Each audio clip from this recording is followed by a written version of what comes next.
दोस्तों, ऐसे अनेक रहस्य हैं जिनका उत्तर पाना मनुष्यों के लिए अभी तक संभव नहीं हुआ है। उन्हीं रहस्यों में से ही एक है मृत्यु के तुरंत बाद आत्मा के साथ क्या क्या होता है। परंतु हिंदू धर्म शास्त्रों में, विशेषकर गरुड़ पुराण में इस रहस्य का उत्तर विस्तार से मिलता है। गरुड़ पुराण में बताया गया है कि मृत्यु के बाद आत्मा को कैसा महसूस होता है, आत्मा क्या करने की कोशिश करती है, कहां कहां जाती है।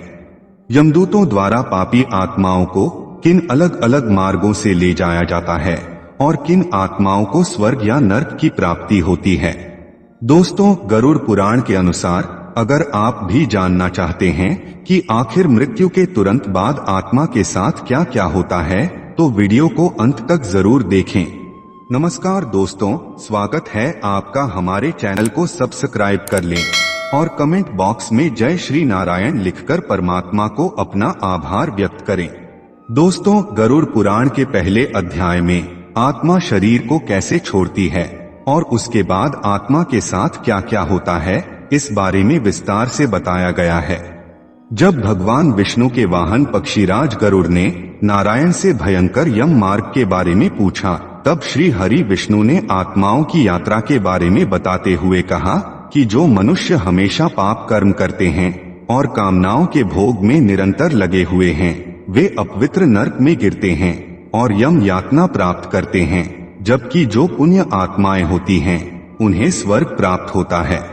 पापी व्यक्ति जो जीवन भर भोग विलास में मग्न रहता है, मृत्यु के समय भी उसके मन में वैराग्य उत्पन्न नहीं होता। जीवन भर वह जिन सगे संबंधियों का भरण पोषण करता है, मृत्यु से पहले वह उन्हीं पर आश्रित हो जाता है, जिस कारण उसे परिवार के सदस्यों द्वारा अपमान भी सहना पड़ता है। मृत्यु के पूर्व वह रोगग्रस्त हो जाता है, साथ ही उसकी पाचन शक्ति भी कमजोर हो जाती है। दोस्तों, जैसे जैसे प्राणवायु के बाहर निकलने का समय नजदीक आता है, उसे खांसी आने लगती है और सांस लेने में कष्ट होता है। जब प्राणवायु शरीर से निकलती है तो उस व्यक्ति की आंखें उलट जाती हैं, उसके कंठ से आवाज नहीं आती और अंत में आत्मा शरीर को छोड़कर 9 मार्गों में से किसी एक मार्ग से बाहर निकल जाती है। आत्मा शरीर से निकलकर कुछ देर तक अचेत अवस्था में रहती है। आत्मा को इस प्रकार अनुभव होता है कि जैसे कठिन परिश्रम से थका हुआ शरीर गहरी निद्रा में विश्राम कर रहा हो, लेकिन कुछ पल में आत्मा अचेत से सचेत हो जाती है और उठकर खड़ी हो जाती है। चेतना आने के बाद भी आत्मा को कुछ समय तक पता ही नहीं होता कि वह शरीर से अलग है। आत्मा उसी प्रकार व्यवहार करती है जैसे शरीर में रहते हुए उसका व्यवहार था। इसी बीच यमदूत आत्मा को 2 प्रहर के लिए यमलोक ले जाते हैं और अचेत अवस्था में पुनः उसके मृत शरीर के पास लाकर छोड़ जाते हैं। जब आत्मा को शरीर से अलग होने का एहसास होता है तो वह व्याकुल हो जाती है। शरीर से निकलकर खड़ी आत्मा अपने सगे संबंधियों को पुकारती है, लेकिन उसकी आवाज कोई सुन नहीं पाता। इससे आत्मा को और भी बेचैनी और छटपटाहट होने लगती है।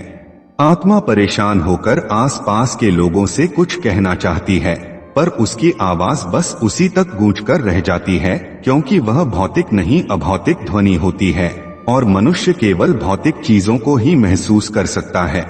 दोस्तों, वर्षों तक शरीर में रहने के कारण जो सांसारिक माया का आवरण आत्मा पर पड़ा होता है, उससे मोहवश आत्मा दुखी होकर कभी अपने मृत शरीर को देखती है तो कभी अपने संबंधियों से बात करने का प्रयास करती है, लेकिन ऐसा कर नहीं पाती। आत्मा कोशिश करती है कि वह फिर से अपने मृत शरीर में प्रवेश कर जाए, लेकिन यम के दूत उसे शरीर में प्रवेश नहीं करने देते। धीरे धीरे व्यक्ति की आत्मा यह स्वीकार्य करने लगती है कि अब इस मृत्यु लोक से जाने का समय हो गया है। मोह का बंधन कमजोर होने लगता है और वह मृत्यु लोक से विदा लेने के लिए तैयार हो जाती है। शरीर के मृत हो जाने पर आत्मा अपने परिजनों को रोते बिलखते देखकर दुखी होती है और खुद भी दुख से व्याकुल होकर रोती है, लेकिन उसके वश में कुछ नहीं होता। आत्मा लाचार होकर सब कुछ देखती है और अपने जीवन काल में किए गए कर्मों को याद करके रोती है। यम के दूत आत्मा से कहते हैं कि चलो अब यहाँ से चलने का समय आ गया है और कर्मों के अनुसार उसे लेकर यमलोक की ओर चल पड़ते हैं। कुछ ही समय में आत्मा मृत्युलोक की सीमा को पार करके एक ऐसे स्थान पर पहुंच जाती है जहां ना सूर्य की रोशनी होती है, ना चांद की चांदनी। उस लोक में हर जगह अंधेरा होता है। यहाँ आत्मा अपने कर्मों और इच्छाओं के अनुसार कुछ समय तक विश्राम करती है। पुराणों के अनुसार जब आत्मा शरीर को त्याग कर यात्रा प्रारंभ करती है तो इस दौरान उसे 3 प्रकार के मार्ग मिलते हैं। उस आत्मा को किस मार्ग पर ले जाया जाएगा, यह केवल उसके कर्मों पर निर्भर करता है। ये 3 मार्ग हैं अर्ची मार्ग, धूम मार्ग और उत्पत्ति विनाश मार्ग।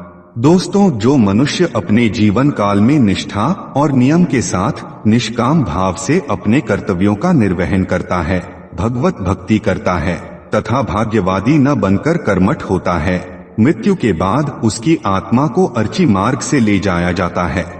अपने अच्छे और सात्विक कर्मों के कारण उस आत्मा को अर्ची मार्ग से जाकर जन्म मरण के बंधन से मुक्ति मिलती है।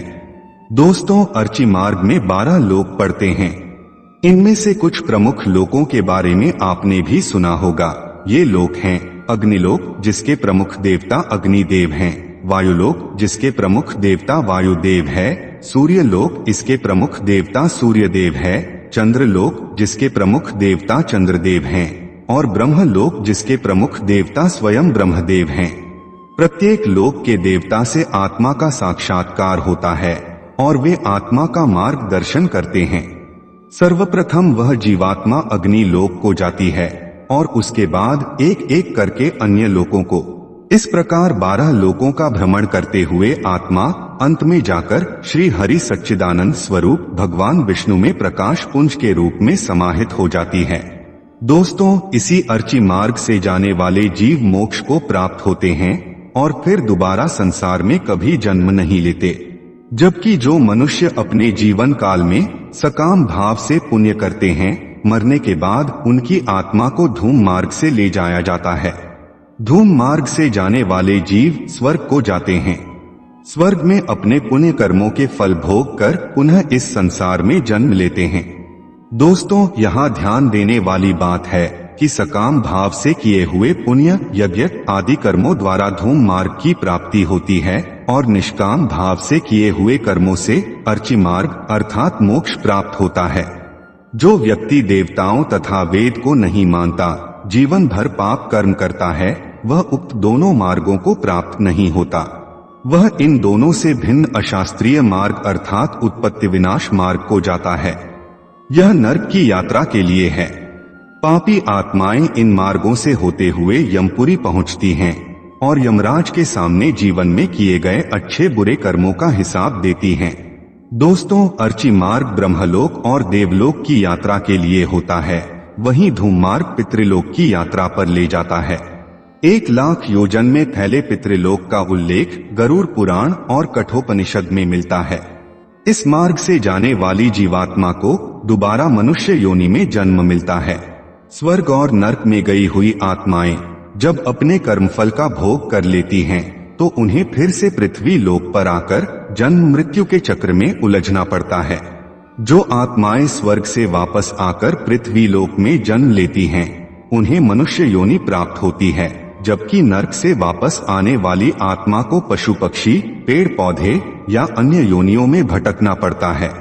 परंतु दोस्तों, जो पुण्य आत्माओं को मोक्ष प्राप्त होता है, वे जन्म मृत्यु के चक्र से मुक्त हो जाती हैं तथा बैकुंठ धाम को जाती हैं।